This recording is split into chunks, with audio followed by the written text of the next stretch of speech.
y estamos como a la mitad del curso. Hemos podido cubrir como 4 siglos más o menos.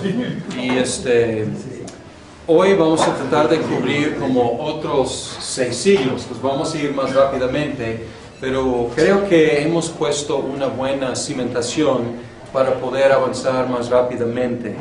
Según la división que estamos siguiendo en este curso, la división del texto que están leyendo de Hurlbut, después de la caída de Roma en 476, ya estamos en una etapa nueva. Ya hemos salido de la iglesia imperial y ya estamos en la iglesia medieval.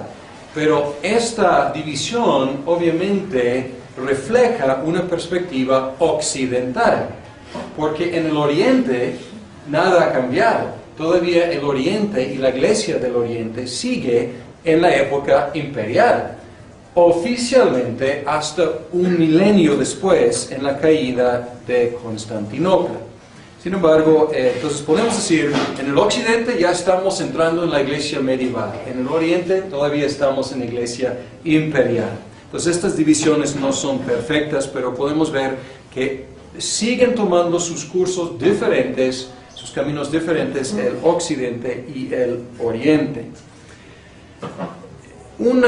Un vistazo, primero quiero hacer un vistazo a las migraciones y las conquistas en lo que llamamos Europa o el mundo mediterráneo. Alguien puede preguntarme por qué soy tan fanático de la alta tecnología. Siempre uso un pizarrón y plumones en lugar de PowerPoint y cosas así. Hay 2 razones. Uno es que no me gusta PowerPoint en general, es una preferencia. Y la otra cosa es que para grabar con las luces y todo eso es casi imposible estar grabando y también tener un proyector, entonces sale mal. Entonces por eso esta alta tecnología. Pero pueden observar que hay por lo menos 2 colores, entonces es algo. Entonces vamos a empezar aquí en el sur. Los vándalos. Los vándalos viajaron, no me acuerdo exactamente de dónde, pero viajaron por Europa, luego cruzaron a África y empezaron a conquistar aquí. Y conquistaron toda esta sección de lo que era parte del Imperio Romano. Los vándalos, ellos eran arrianos, como la mayoría de los pueblos conquistadores del norte eran arrianos. Es muy interesante y no sabemos mucho de las misiones arrianas, pero cuando el arrianismo era en su apogeo, salieron aparentemente misioneros al norte, al este de lo que es Europa y al norte. Y también evangelizaron muchas de las tribus de allá. Y luego cuando estas tribus querían romanizarse, conquistando o integrándose al Imperio Romano, llegaron con una fe diferente. Salieron, digamos, con la fe que era popular en su momento, pero cuando llegaron, pues ya el Imperio Romano era principalmente niceno. Entonces es curioso, los vándalos viajaron y conquistaban y llegando aquí al norte de África, llegaban con su fe arriana. Y lo que encontraron allá, ellos en el año, estamos hablando de este mapa es como los 400-500. En el año 500, más bien 439, ellos tomaron a Cartago que anda por acá, e hizo de Cartago su capital. Lo que encontraron en el norte de África fue una situación confusa, porque estaba dividida la iglesia ya en el norte de África. Hemos mencionado muchas herejías, pero no hemos mencionado donatismo. Pues aquí había la iglesia, podemos decir la iglesia mayoritaria, la iglesia, si quieren llamarla católica, universal, y luego hubo un cisma con los donatistas. Y los donatistas, ellos eran rigurosos. Ellos pensaban que la iglesia era laxa y que en cuanto al bautismo, si el sacerdote o el presbítero o el obispo no era de carácter cristiano, si su testimonio era malo, su sacramento tampoco valía. Entonces aquí tenemos estos que decían, no, pues tenemos que tener buenos sacramentos con buenos pastores, administrados por buenos pastores. Entonces la iglesia estaba dividida. Y Agustín escribía en contra de los donatistas. Pero la iglesia ya tenía, pues, los nicenos, podemos decir. Los nicenos son los católicos, los ortodoxos, la iglesia universal. Los donatistas, y luego los vándalos llegan con su fe ariana. Bien, pues ya la iglesia está dividida en tres. Y los vándalos, ellos trataban de imponer su fe ariana. Y ellos cometían actos de vandalismo. Y de ahí tenemos la palabra vandalismo. O sea, ellos bautizaron ese concepto, haciendo actos de vandalismo contra las iglesias, podemos decir, católicas. Bien. Entonces aquí tenemos una división en tres. Y pronto los musulmanes vienen, en los años 600. Entonces van a encontrar aquí una iglesia dividida y debilitada, por lo tanto. En el año 533, una vez más el Imperio Romano del Oriente retomó lo que es el norte de África, pero no pudo retenerlo. Y luego pues vienen las invasiones de los musulmanes, de las cuales vamos a hablar más adelante. Sin embargo, aquí tenemos una sección del mundo que había contribuido muchísimo a la fe cristiana, de Alejandría, de Agustín, de Cartago, y ya podemos estar viendo los preparativos para su caída y su pérdida para el mundo cristiano. Bien, visigodos. Visigodos, aquí en lo que llamamos España, ellos tenían un rey, Recaredo, y él se convirtió, eran arianos, y él se convirtió en el año 589 a la fe católica, la fe nicena. Y lo que hizo es que él utilizó a los clérigos, el clero, para educar al pueblo. Él quería pues educar al pueblo en la fe nicena. Y también él empezó a utilizar a los obispos como funcionarios del gobierno también. Y el arzobispo de Toledo jugó un papel de mucho poder, no solamente en asuntos eclesiásticos, sino asuntos políticos civiles. Entonces aquí ya tenemos, los vándalos no se convirtieron, fueron reconquistados por el imperio, pero dejaron división. Visigodos, ellos sí, se convirtieron del arianismo a la fe nicena. Los francos, ¿dónde están? Aquí están los francos. Los francos habían sido paganos.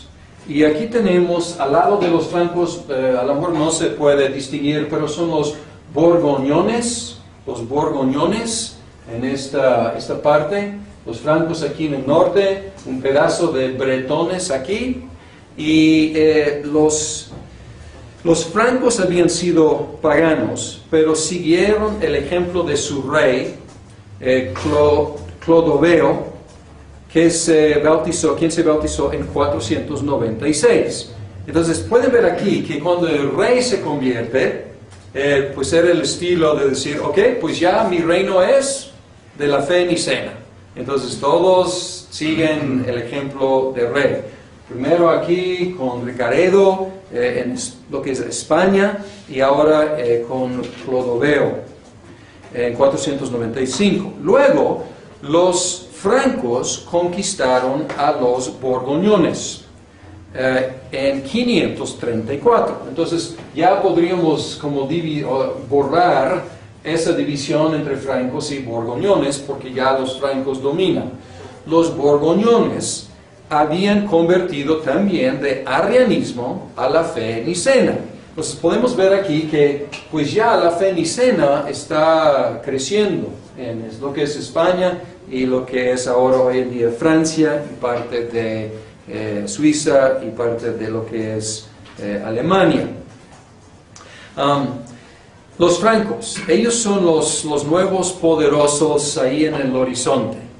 Y ellos establecieron la costumbre, los reyes de los francos, de elegir o por lo menos aprobar la elección de los obispos, convirtiendo los obispos menos en pastores como en funcionarios del gobierno. Entonces, vemos una tendencia que va a crecer muchísimo en la época medieval. La familia, primero los francos no eran de esta familia era una familia importante, la familia de Carolingia, la familia de Carlos Magno, pero antes de que él hubiera nacido. O sea, su familia como ayudaban como asesores del rey, apoyaban al rey como sus consejeros, pero luego ellos empezaron a tomar más y más poder y la familia del rey perdía poder hasta que realmente la familia que reinaba era la familia carolingia. Y estamos hablando ya del siglo VII. Entonces ya estamos avanzando hasta los 600. Bien, hasta ahí pues África, España, pues aquí lo que llamamos Portugal, otra tribu diferente, los suevos, bretones aquí un poco, los sajones. En Inglaterra había dos grupos principalmente. Los romanos tuvieron que abandonar Gran Bretaña. Por tantos problemas en el continente, ellos ya pues abandonaron, por lo menos los soldados tuvieron que abandonar para ayudar ahí en el continente, pero dejaron gente romanizada. Luego conquistaron dos grupos, los sajones, había algunos sajones todavía en lo que es Alemania, algunos estaban ya invadieron, conquistaron el sur de lo que es Inglaterra, y un poco más al norte estaban los sajones, los anglos, o más bien los anglos un poco más al norte, los sajones en el sur, y luego más al norte, lo que llamamos Escocia, los pictos y los escotos. Pues ellos no aparecen aquí en el mapa. Es otra historia que vamos a tocar a rato. Bien. Hubo otro grupo, los herulos. Los herulos, ellos fueron los que tomaron la ciudad de Roma. Ellos fueron los que derribaron definitivamente la ciudad de Roma en 476. Entonces, jugaron un papel muy importante, pero luego como perdieron su lugar. Ellos depusieron al último emperador romano occidental, que se llama Rómulo Augustulo, en 476. Más bien el emperador, ya pues solamente un solo emperador aquí en Constantinopla, el emperador Zenón, con Z, Zenón, él apoyó a los ostrogodos, podemos decir unos primos de los visigodos. Él apoyó a los ostrogodos para retomar a Roma. Entonces los herulos conquistaron, derribaron a Roma, depusieron al último emperador del occidente, pero luego el emperador Zenón, aquí en el oriente, quiere recapturar esta parte para el Imperio Romano. Él se apoya en los ostrogodos para ya correr a los herulos. Y funcionó.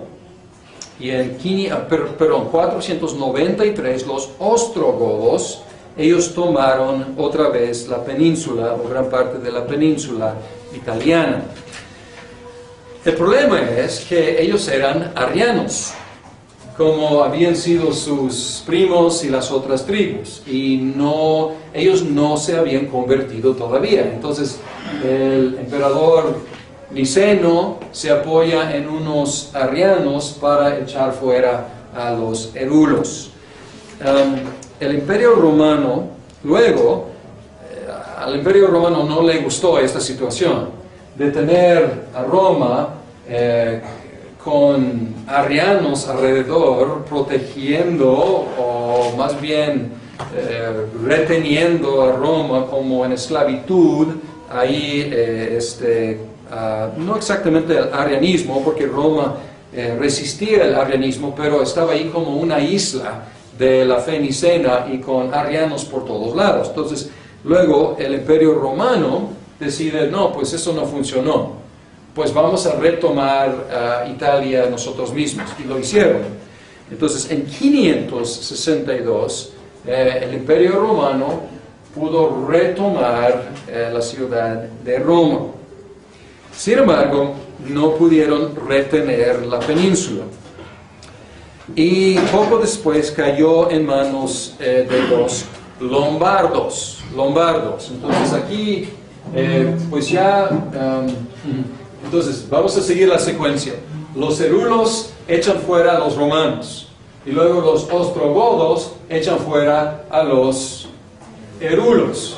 Y luego los bizantinos, a lo mejor no es una palabra que he utilizado mucho, pero los bizantinos son los del oriente, del Imperio Romano Oriente. Los bizantinos echan fuera a los ostrogodos y luego vienen los lombardos.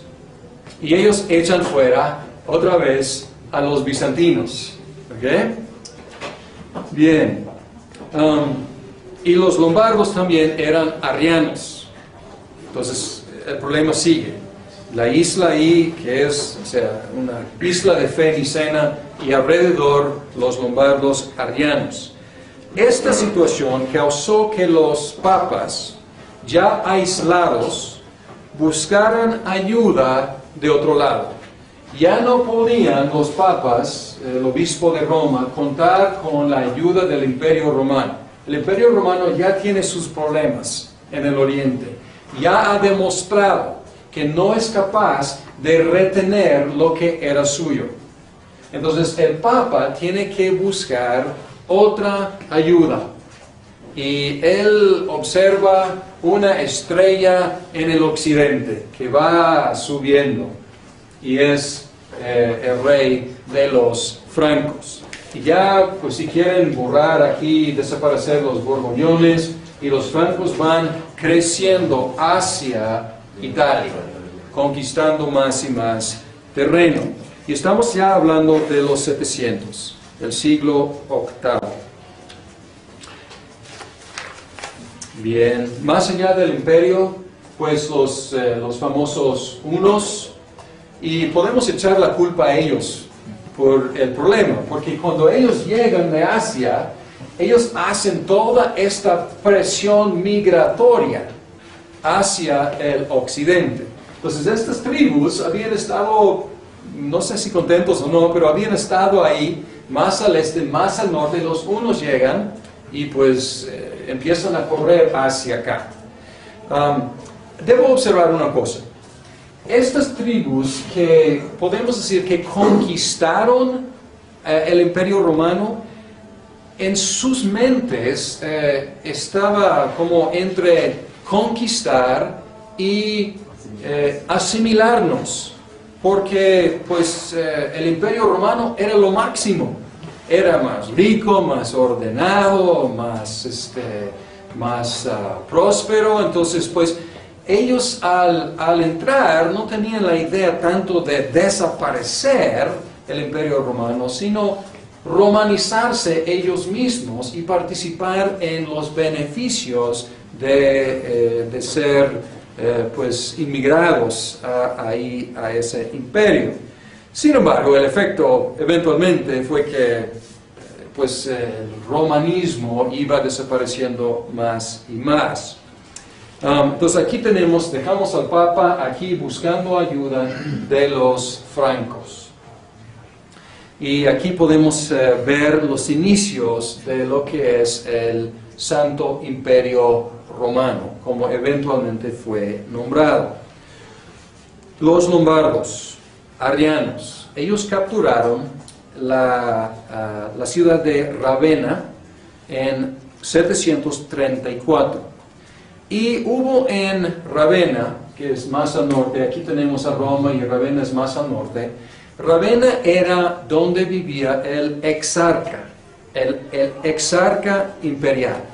El exarca era el representante del emperador romano. Entonces ya no había, desde 476, ya no había emperador occidental, pero el exarca era el representante mayor del emperador romano. Él estuvo ahí en Ravenna. Los lombardos capturaron a Ravenna. En 734 expulsaron al exarca imperial en 751. Al principio, el Papa, y el Papa era Gregorio III, y debo mencionar que no vamos en orden exactamente cronológico, porque luego tengo que regresar y hablar de Gregorio el Grande, Gregorio el I. Pero estamos como siguiendo más o menos geográficamente lo que estaba pasando y luego regresar y tratar de llenar algunos detalles. El Papa Gregorio III estaba contento. Pues está bien que el exarca se vaya. Para el Papa está bien. Sin embargo, los lombardos no se contentaron con atacar a Ravenna y ellos empezaron a acercarse a Roma. Ese es otro asunto. Y él pidió ayuda de Carlos Martel. Martel es martillo. Carlos el Martillo. Y Carlos el Martillo era quien paró al avance musulmán en la ciudad de Tours, en Francia. Entonces, de mucha fama, un militar por excelencia. ¿Le pidió ayuda después de parar los musulmanes? Sí. No, tengo que checar las fechas de de esa batalla de Tours. Si alguien tiene la fecha, no tengo la fecha aquí, si alguien tiene la fecha, porque estamos hablando de 340 más o menos. La batalla Era como de Tours. 730. Sí, entonces 730, sí. Entonces es buena pregunta, a lo mejor es por la misma fecha, más o menos por ahí. Parece que fue después de su victoria, pero tengo que verificar. Él rehusó ayudar al Papa. Sin embargo, otro Papa y otro Carilingio, 732, muchas gracias. Y no sé exactamente en qué fecha el Papa pidió ayuda, porque las fechas del Papa Gregorio son 731 a 741. Entonces parece que fue después de la batalla de Tours, porque el Papa empezó a reinar un año antes de la batalla de Tours. Bien, entonces entonces él pidió a este gran militar que había por fin parado a los musulmanes, y él rehusó ayudar al Papa. Más adelante, otro Papa, y aquí estamos hablando de Esteban III, y sus fechas de su reino como Papa, 752 a 757. Él pidió ayuda del nuevo líder Pipino. Había varios Pipinos, el nombre Carlos se repite mucho, el nombre Pipino se repite mucho. Pero uno de los Pipinos, él pidió ayuda y él ayudó. Y el Papa ungió a Pipino como el gobernador cristiano del Occidente. Y él también fijó que sus hijos serían los herederos del trono del gobernador cristiano del Occidente. A cambio, Pipino venció a los lombardos y regresó al Papa el territorio que él había perdido a los lombardos. Los lombardos habían quitado pues territorio que era controlado por los papas, y él devolvió la tierra a ellos, a los papas. Pero aquí tenemos un problema. ¿Quién le dio autoridad al Papa de ungir un nuevo gobernador cristiano del Occidente? ¿Quién le dio esa autoridad? ¿Y quién le dio autoridad para ejercer poder sobre parte de Italia, como el gobernante terrenal de parte de Italia? Y esta es la pregunta. Y en parte la respuesta es un documento que se llama la Donación de Constantino. Y los papas sacaban este documento durante mucho tiempo, durante siglos. Ellos sacaban ese documento que se llama la Donación de Constantino. En ese documento, el primer emperador cristiano, Constantino, él le otorgó al Papa Silvestre, en el año 313, él le otorgó muchas cosas, entre las cuales son cierto territorio en Italia, la preeminencia sobre las otras sedes del cristianismo y el poder imperial en el occidente. Entonces, esta carta justificó las acciones del Papa, de ser gobernante de su propio territorio y de nombrar a un gobernador cristiano del occidente. Un problema que no llegó a la luz, a salir a la luz hasta muchos siglos después, es que esa carta fue un fraude del siglo VIII. Entonces, era considerada como auténtica por mucho tiempo, y los papas mismos, a lo mejor con buena fe, no sabemos, pero a lo mejor con buena fe, ellos sacaban esa carta. Pero fue expuesta como un fraude escrita en el siglo VIII. Sin embargo, fue un hecho, o sea, ya lo había hecho, ya había ejercido este supuesto poder que él pensaba tener, y él había ungido a Pipino. El hijo de Pipino, Carlos, al que llamamos Carlos el Grande, Carlo Magno, era un excelente guerrero, un excelente líder, y él pudo extender el territorio de los francos. Entonces, pues aquí lo que es un estado no tan grande, seguía creciendo. Y el Papa primero lo nombró protector del papado. Y luego en la Navidad del año 800, el Papa León III lo ungió a Carlomagno como el nuevo emperador del Occidente, para llenar un vacío, porque desde 476 ya no hay emperador en el Occidente, debe haber. Y pues el Oriente no puede ayudar, pues necesitamos un emperador, y mejor que sea controlado por el mismo Papa, era la idea. Y también esto daba protección, pues obviamente protección militar y protección política para la Iglesia romana. Durante los siguientes 4 siglos siguieron esa costumbre, ese precedente. El Papa coronaba al emperador. 4 siglos. 4 siglos más seguía con el Papa coronando al emperador, usualmente en Roma. Y aunque el Imperio Romano puso objeción a todo eso, obviamente no le gustó la idea, y el emperador aquí diciendo, ¿quién se cree ¿quién se cree primero el Papa y quién se cree este Carlomagno? Yo soy el emperador, ¿qué está haciendo? Y la ficción era que estas tribus eran como vasallos del Imperio Romano.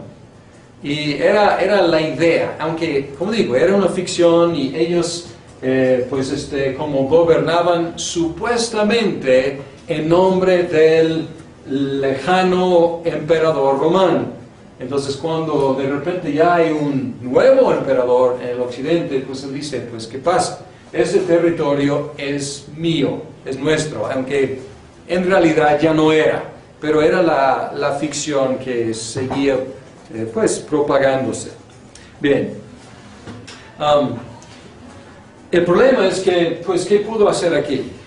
Pues nada, o sea, el emperador romano ya demostró que ya no tenía la capacidad militar ni política de gobernar esta parte de Europa. Entonces él podía, o presionar, pero él no podía hacer nada. No pudo parar ese nuevo movimiento imperial en el occidente. Los sucesores de Carlos no eran tan buenos, no eran tan fuertes como él había sido, y se dividió el imperio. Entonces no duró mucho tiempo en su apogeo, digamos, y eventualmente pues llegó a ser controlado por la iglesia con emperadores alemanes elegidos por los nobles. Y lo que encontramos más adelante es, el Santo Imperio Romano es Italia y aquí al norte. Y básicamente es alemán. Y pues algunos cínicos dicen que el Santo Imperio Romano no era ninguna de las tres cosas. No tan santo, no tan imperio y pues no tan romano. Pero estamos adelantándonos mucho aquí.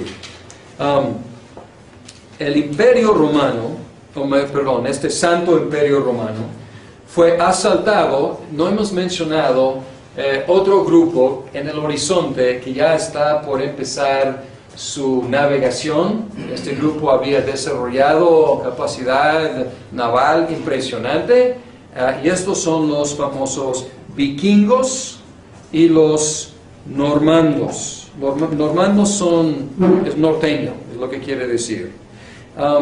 Entonces el imperio, aquí del imperio occidental, pronto fue asaltado por los vikingos en el norte, en el sur por los musulmanes y en el este por los magiares. Magiares son los húngaros, y el nombre de los húngaros es relacionado con los hunos. Es otro grupo, pero parecen como son iguales, de guerreros y de valientes, entonces les llamaban los húngaros. Entonces ya de repente, no de repente, pero ya más adelante, estamos avanzando aquí en los 800, 900, pues ya el nuevo imperio está bajo un asalto impresionante por todos lados.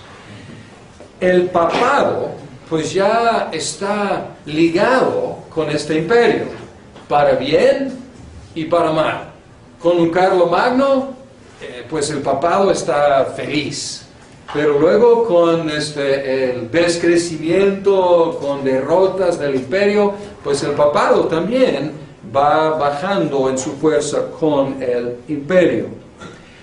Y el papado entre los años 800 y 1000 descendió casi a la anarquía. Era uno de los puntos más terribles del papado. Entre 882 y 904 había 12 papas. Entonces estamos hablando de, ¿qué será? Unos 20 años, 22 años, 12 papas. Pueden pues calcular que no reinaban mucho. Y la verdad, las historias de esa temporadas del papado son espantosas. Algunos de esos papas de veras escandalosos. El emperador Otón I, dicen Otón el Grande, él fue pues una luz de esperanza en el imperio. Él trató de poner en orden los asuntos del imperio, y el imperio pues trató de rescatar la iglesia metiendo ahí una mano firme. Él depuso al Papa Juan XII, y él apuntó a nuevo Papa León VIII, y estamos hablando ahora de 964. Ahora, podemos ver cómo la cosa se ha volteado.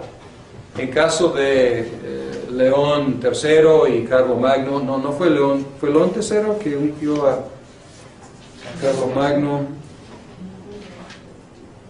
Sí, León III, él unge a Carlomagno y él crea este imperio. ¿Y ahora qué pasa?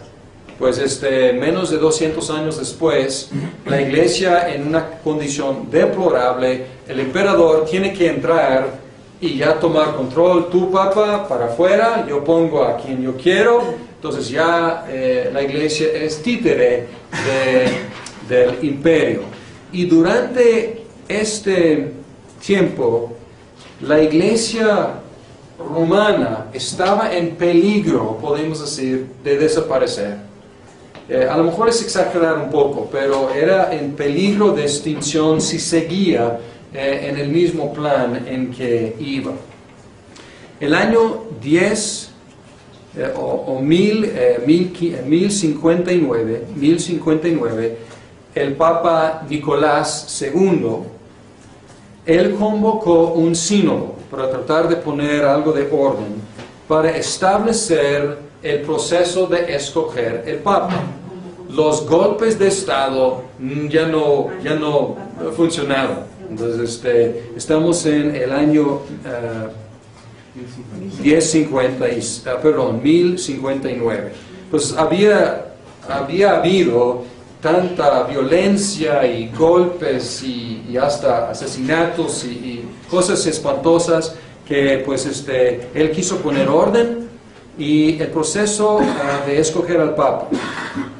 Los 7 obispos cardenales escogerían a su candidato, consultando con los 28 sacerdotes cardenales y con los 18 diáconos cardenales.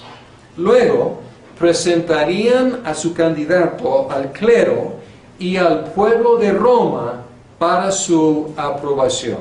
Entonces puso un sistema que tenía algo de no podemos decir democracia, pero por lo menos el pueblo y el clero tenía que aprobar la selección de clero de rango más alto.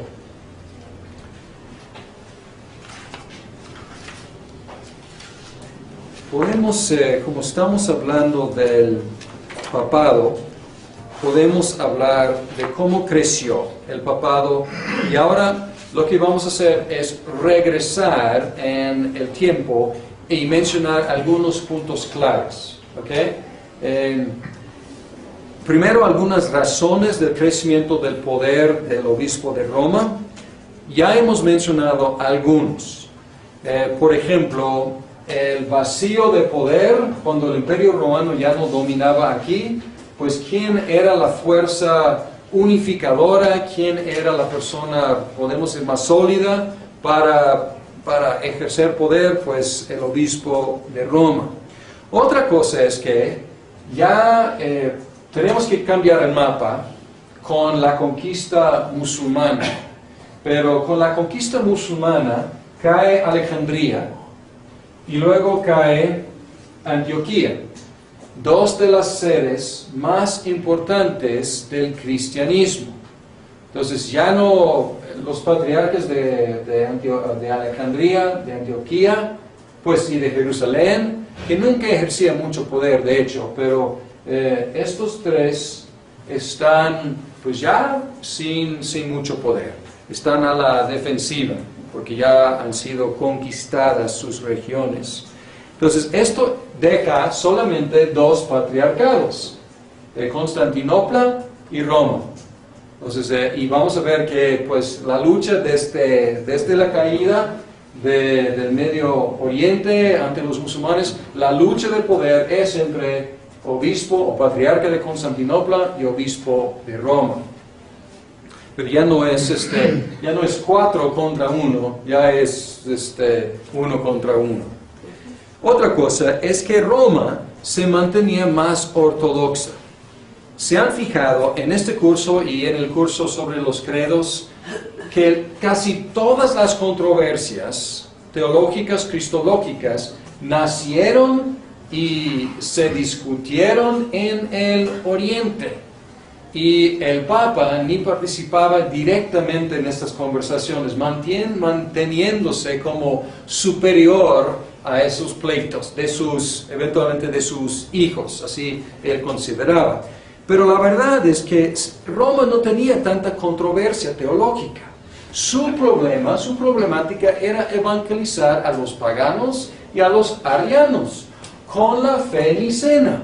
La fe nicena que fue establecida en 325, y Roma firme había mantenido la fe nicena, diferente al Oriente, que era un desastre en cuanto a controversias interminables. Algunos eventos y personajes que acrecentaron mucho el poder del papado. El papón, sí era, la verdad, el Papa León I, 440 a 461, su reinado o su reino como Papa. Él consiguió que el emperador Valentiniano III declarara que todos los obispos estaban subordinados al Papa de Roma.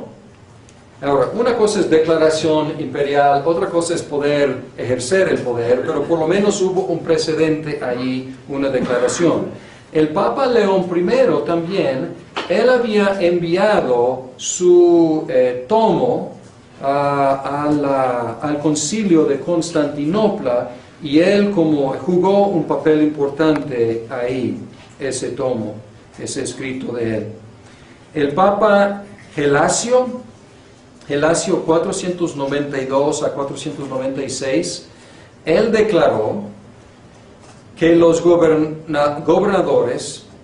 gobernantes estarían bajo la superintendencia moral del Papa.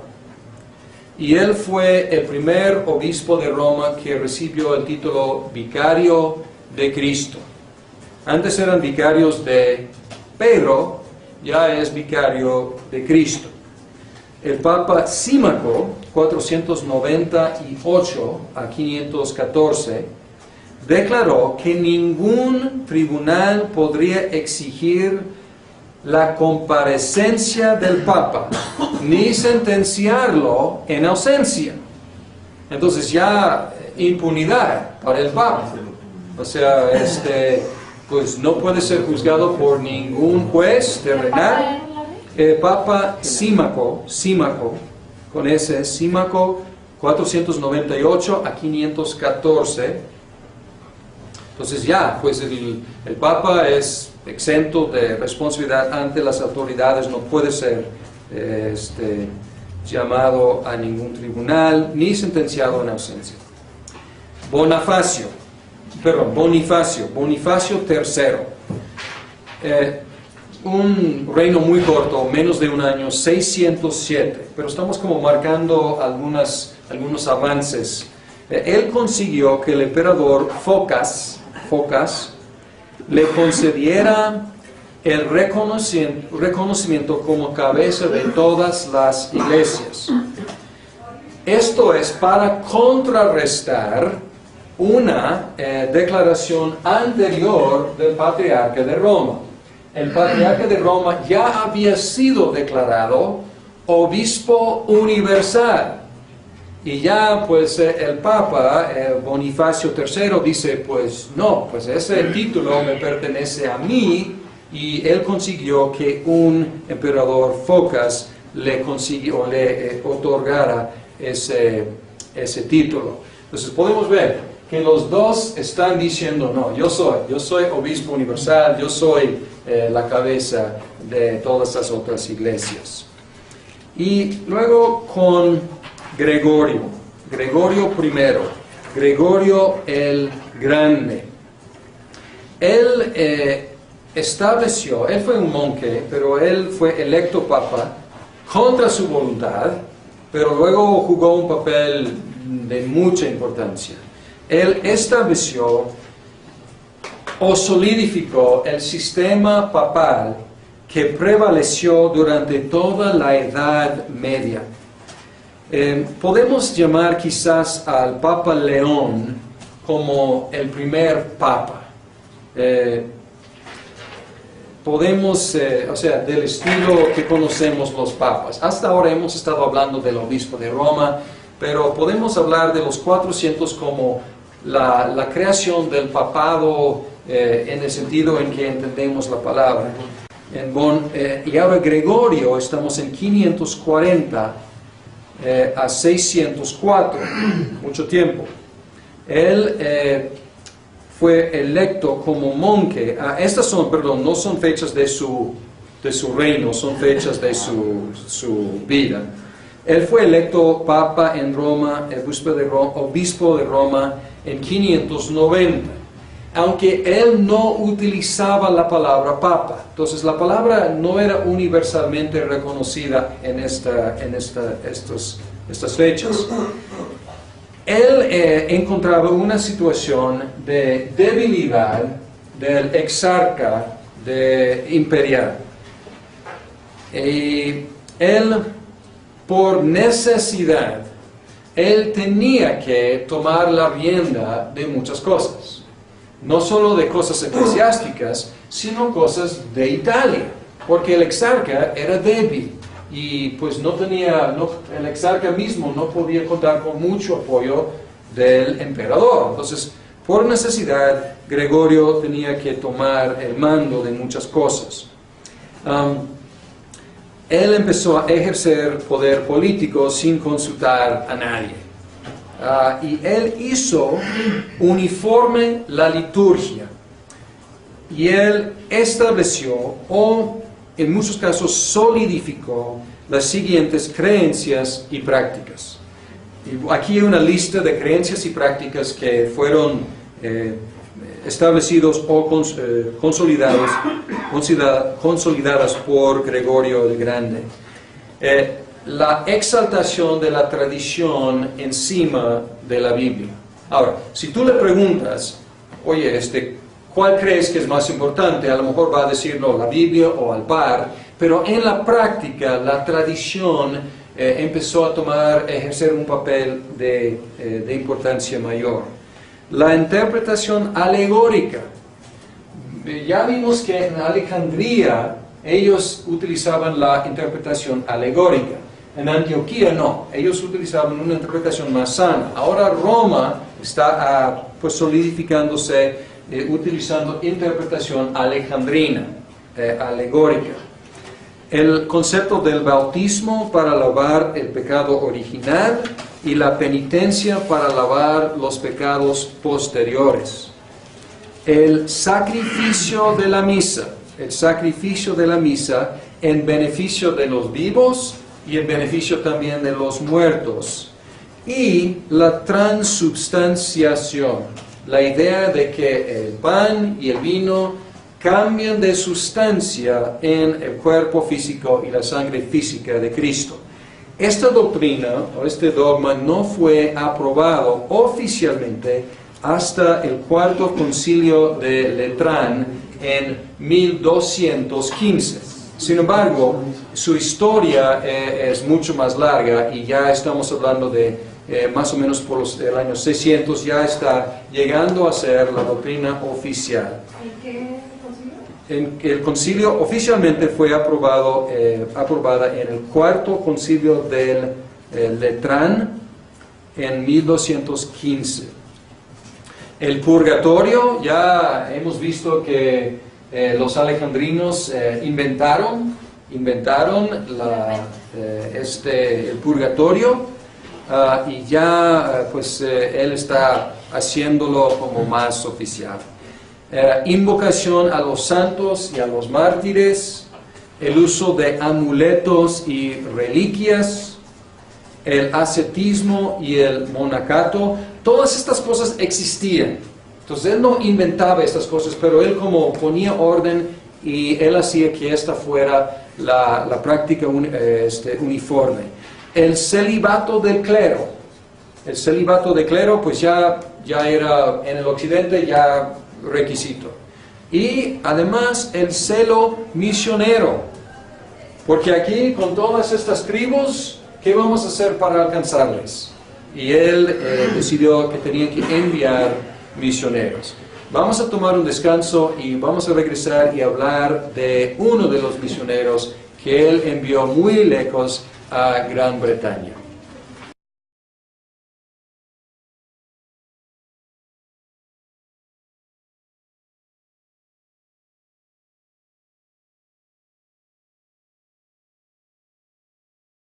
Y estamos como a la mitad del curso. Hemos podido cubrir como 4 siglos más o menos. Y hoy vamos a tratar de cubrir como otros 6 siglos. Pues vamos a ir más rápidamente, pero creo que hemos puesto una buena cimentación para poder avanzar más rápidamente. Según la división que estamos siguiendo en este curso, la división del texto que están leyendo de Hurlbut, después de la caída de Roma en 476, ya estamos en una etapa nueva. Ya hemos salido de la iglesia imperial y ya estamos en la iglesia medieval. Pero esta división obviamente refleja una perspectiva occidental, porque en el oriente nada ha cambiado. Todavía el oriente y la iglesia del oriente sigue en la época imperial. Oficialmente hasta un milenio después en la caída de Constantinopla. Sin embargo, entonces conquistaban y llegando aquí al norte de África, llegaban con su fe arriana. Y lo que encontraron allá, ellos en el año, estamos hablando de este mapa es como los 400-500. En el año 500, más bien 439, ellos tomaron a Cartago que anda por acá, e hizo de Cartago su capital. Lo que encontraron en el norte de África fue una situación confusa, porque estaba dividida la iglesia ya en el norte de África. Hemos mencionado muchas herejías, pero no hemos mencionado donatismo. Pues aquí había la iglesia, podemos decir la iglesia mayoritaria, la iglesia, si quieren llamarla católica, universal, y luego hubo un cisma con los donatistas. Y los donatistas, ellos eran rigurosos, ellos pensaban que la iglesia era laxa, y que en cuanto al bautismo, podemos decir, en el occidente ya estamos entrando en la iglesia medieval, en el oriente todavía estamos en la iglesia imperial. Entonces estas divisiones no son perfectas, pero podemos ver que siguen tomando sus cursos diferentes, sus caminos diferentes, el occidente y el oriente. Un vistazo, primero quiero hacer un vistazo a las migraciones y las conquistas en lo que llamamos Europa o el mundo mediterráneo. Alguien puede preguntarme por qué soy tan fanático de la alta tecnología. Siempre uso un pizarrón y plumones en lugar de PowerPoint y cosas así. Hay 2 razones. Uno es que no me gusta PowerPoint en general, es una preferencia. Y la otra cosa es que para grabar con las luces y todo eso es casi imposible estar grabando y también tener un proyector, entonces sale mal. Entonces por eso esta alta tecnología. Pero pueden observar que hay por lo menos dos colores, entonces es algo. Entonces vamos a empezar aquí en el sur. Los vándalos. Los vándalos viajaron, no me acuerdo exactamente de dónde, pero el sacerdote o el presbítero, el obispo, no era de carácter cristiano. Si su testimonio era malo, su sacramento tampoco valía. Entonces aquí tenemos estos que decían, no, pues tenemos que tener buenos sacramentos con buenos pastores, administrados por buenos pastores. Entonces la iglesia estaba dividida. Y Agustín escribía en contra de los donatistas. Pero la iglesia ya tenía, pues, los nicenos, podemos decir. Los nicenos son los católicos, los ortodoxos, la iglesia universal. Los donatistas, y luego los vándalos llegan con su fe ariana. Bien, pues ya la iglesia está dividida en tres. Y los vándalos, ellos trataban de imponer su fe ariana. Y ellos cometían actos de vandalismo. Y de ahí tenemos la palabra vandalismo. O sea, ellos bautizaron ese concepto, haciendo actos de vandalismo contra las iglesias, podemos decir, católicas. Bien. Entonces aquí tenemos una división en tres, pero viajaron por Europa, luego cruzaron a África y empezaron a conquistar aquí. Y conquistaron toda esta sección de lo que era parte del Imperio Romano. Los vándalos, ellos eran arianos. Como la mayoría de los pueblos conquistadores del norte eran arianos. Es muy interesante y no sabemos mucho de las misiones arrianas, pero cuando el arrianismo era en su apogeo, salieron aparentemente misioneros al norte, al este de lo que es Europa y al norte.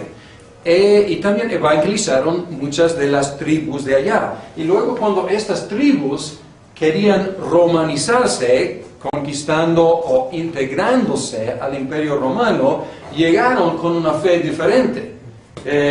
Salieron, digamos, con la fe que era popular en su momento, pero cuando llegaron, pues ya el Imperio Romano era principalmente niceno. Entonces es curioso, los vándalos viajaron y